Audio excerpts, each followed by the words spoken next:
Salut. Salut. Salut, merci pour l'invitation. Avec plaisir. Ouais, c'est vraiment un gars de là-bas parce qu'on entend l'accent. Bien L'accent sûr. chantin. Bien sûr qu'il y a l'accent. Salut Marquito, merci d'être avec nous dans l'avant-match au Café Troyen. Donc toi, pour te présenter peut-être un petit peu, t'es donc un supporter de Martigues qui est, j'ai vu, pas mal actif sur la communauté. Ouais, voilà, c'est ça. Moi, je suis supporter de Martigues depuis toujours. Et du coup, j'essaye de donner un petit peu des petites infos sur le club, des petites indiscrétions. Voilà, je suis le club depuis toujours au plus près. Et voilà. Bon, j'imagine que ça a été un peu l'ascenseur émotionnel, ce début de saison. D'abord à jouer en Ligue 2, à se dire ça va être cool, on va passer une saison qu'on espérait peut-être bien du côté de Martigues avec un coach rompu aux joutes de la Ligue 2, aux joutes de la Ligue 1. Et puis tous ces problèmes qui sont arrivés. Comment on vit ça en tant que supporter là sur ce début de saison? Ouais, c'est vrai que ça a été un petit peu la douche froide pour nous. Très honnêtement, bon, déjà très content de retrouver la Ligue 2 après tant d'années. Ouais. Et puis finalement, on se rend compte que la mise en place de la professionnalisation du club, ça va pas du tout. On a une propriétaire qui est complètement aux abois.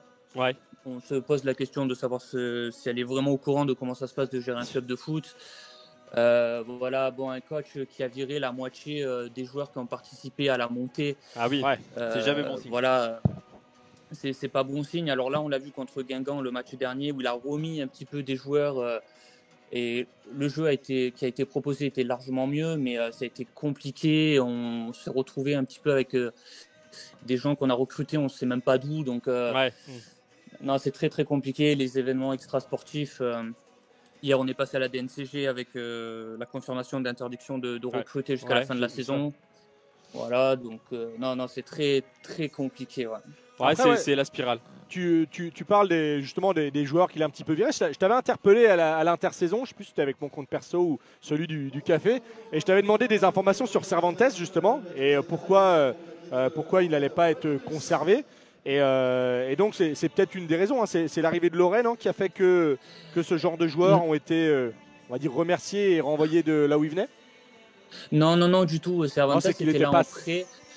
Il était là en prêt jusqu'au mois de juin et en fait son contrat s'est terminé. Et, le club a décidé de ne pas le prolonger, mais à l'époque à Martigues on prenait toujours un joueur de Ligue 2 en prêt pour nous aider un petit peu, des prêts de 6 mois souvent. Et bon voilà, c'est juste qu'il n'a pas été retenu.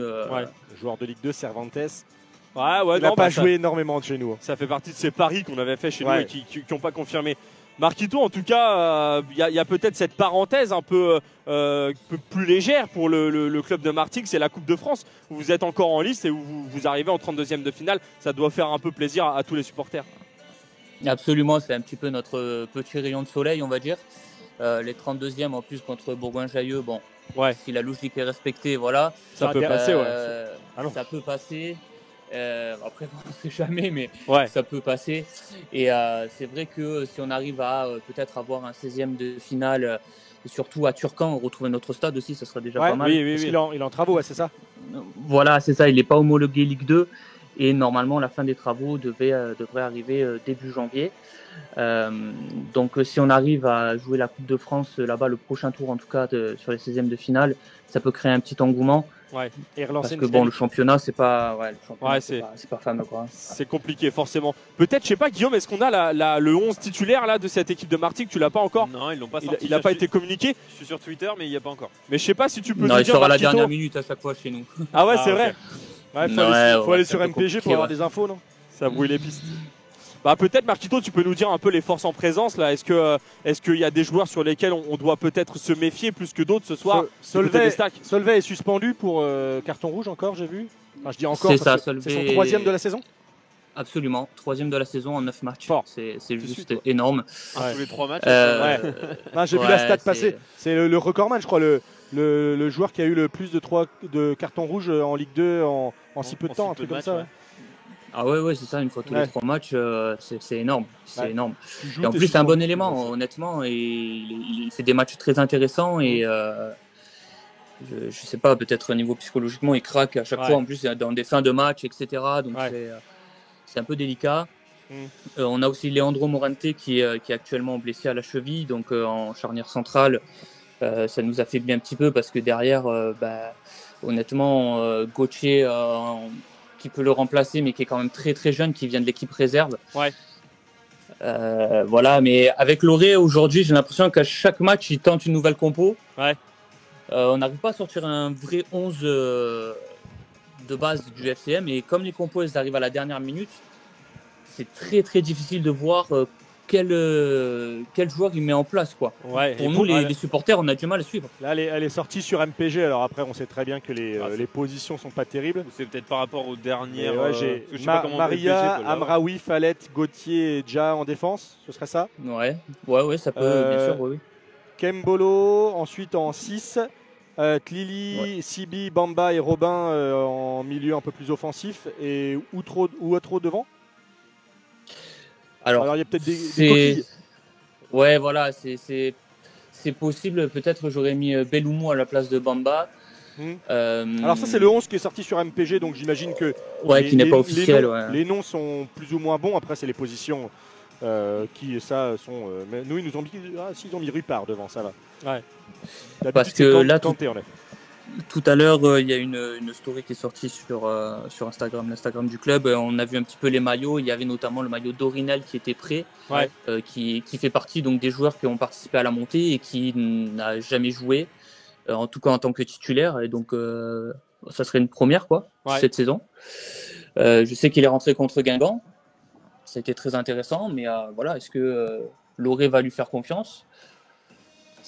Pour nous, c'est difficile d'y voir clair en tout cas. Ouais, et puis c'est difficile de voir ces joueurs-là, j'imagine, auxquels vous vous êtes attachés la saison dernière, qui ont été des grands artisans de la montée, et les voir qui n'ont même pas une minute de jeu cette saison, ça doit être dur. Ah, bien sûr, bien sûr. Ils sont cantonnés souvent à l'équipe réserve. Ouais. Donc autant vous dire que c'est compliqué de les voir effectivement, parce que c'est des joueurs qui sont là depuis le N2. Ouais. Qui ont participé à la double montée. C'est un vrai groupe, un vrai collectif qui se connaît, qui a des automatismes. Ouais. Et ça fait partie de ces incompréhensions on a eu 14 départs au mercato d'été, plus la plupart des titulaires qui ont été mis de côté. Le dernier en date, Jérémy MS, notre gardien qui est parti à Cannes il y a quelques semaines. Ah ouais. Cannes, c'est quoi? Alors Cannes, c'est N2. N2, ouais. Alors qu'il avait été élu meilleur gardien de national il y a 2 ans, et l'année dernière top 3. Mais c'est des problèmes en fait extrasportifs entre le staff de Loré et les joueurs. Donc forcément, selon toi, si on lit un peu entre les lignes, effectivement, le coach Loré, toute expérience qu'il a, il n'y est pas pour rien aujourd'hui dans la situation sportive peut-être du FCM. Ah non, il fait pas l'unanimité, ça c'est clair et net. D'ailleurs, les dirigeants cherchent à s'en séparer, mais bon, on a des problèmes financiers comme tout le monde le sait. Donc c'est compliqué pour les licenciements. On est un petit peu pris au dépourvu. Et non, effectivement, c'est la relation entre le staff et les joueurs, en tout cas historique, est vraiment cassée, mais depuis le mois de septembre. Hein. Ah oui, bon, que c'est très tôt, et ça s'explique après sur le terrain. Hein. Les joueurs ne suivent plus le coach. Après, là, vous avez une chance particulière, c'est que vous jouez contre nous. Et nous, on est assez balèze pour relancer les lanternes rouges. Et en plus, moi, on est assez expérimenté. C'est que il joue à l'extérieur. Et si je dis pas de bêtises, Martigues, ça a 2 victoires à l'extérieur, ça a gagné à Clermont et je sais plus où. Ça a que 2 victoires cette saison, Martigues. Annecy, clairement Annecy. Et les 2 sont à l'extérieur. Les gars, vous avez d'autres signes positifs pour les stacks ou on fait quoi je dis ça, je dis rien. Bon. Annecy n'a jamais marqué de la tête. Ah bah c'est voilà. Non, pas Annecy, Martigues. Bon, en tout cas, Marquito, peut-être pour terminer, un petit pronostic sur cette rencontre. Hein, voilà, Guillaume Pouche, tu l'as dit, le FCM peut-être plus à l'aise à l'extérieur, sachant que tous les matchs sont joués à l'extérieur pour le FCM cette saison, hein, finalement. Pour l'instant, mais petit pronostic peut-être. Je verrais bien une petite victoire 1-0 du FCM. Je suis plutôt confiant après le match de Guingamp. Je suis plutôt confiant qu'il reste sur le même 11. Ouais, bah on va voir ça. Bon, en tout cas, nous, t'imagines qu'on n'a pas la même volonté, mais bon, en tout cas, effectivement, comme tu le disais, Guillaume, la dernière lanterne rouge qu'on a jouée, c'était Rodez, on a pris 3-0 à domicile. 0-3. Voilà. Ah, si on marque un but contre Martigues, on sera content, nous. Exactement. Marquer des buts, on sera content. Ça nous suffira. Même un CSC, on prend. Allez. Bon, merci beaucoup, Marquito. On peut te retrouver sur X pour suivre un peu l'actualité du FC Martigues.